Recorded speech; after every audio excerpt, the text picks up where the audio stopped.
पश्चिम बंगाल की सीएम ममता बनर्जी ने देश में बढ़ती महंगाई के लिए बीजेपी को जिम्मेदार ठहराते हुए इसके पीछे का खेल समझाया है।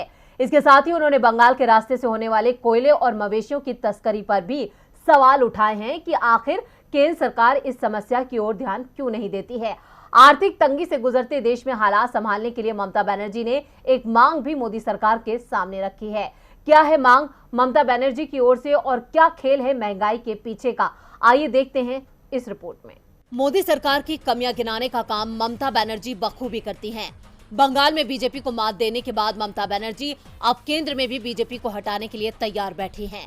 अपनी रणनीति पर काम करना उन्होंने शुरू कर दिया है और इसके साथ ही जनता को भी जागरूक करने का काम ममता कर रही हैं। देश में इस वक्त महंगाई से लोगों का जीना मुश्किल हो गया है। जनता समझ नहीं पा रही है कि कैसे खाएं और कैसे कहीं आना जाना करें।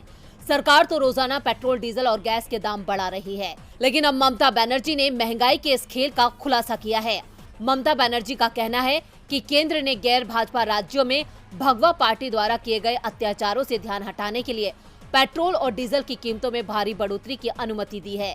इस महंगाई के कारण पेश आ रही आर्थिक समस्याओं से निपटने के लिए ममता बनर्जी ने सर्वदलीय बैठक बुलाने का आग्रह मोदी सरकार से किया है। ममता बनर्जी ने कहा, केंद्र की वस्तुओं की कीमतों में वृद्धि से निपटने की कोई योजना नहीं है। इस संकट के लिए भाजपा जिम्मेदार है। ये उत्तर प्रदेश चुनाव जीतने के बाद देश को उनकी वापसी का उपहार है।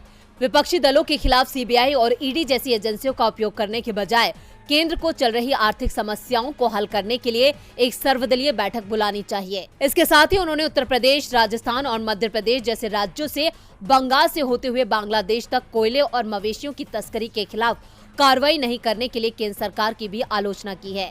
तो ममता बनर्जी ने अपने तीखे तेवर एक बार फिर मोदी सरकार को दिखाए हैं।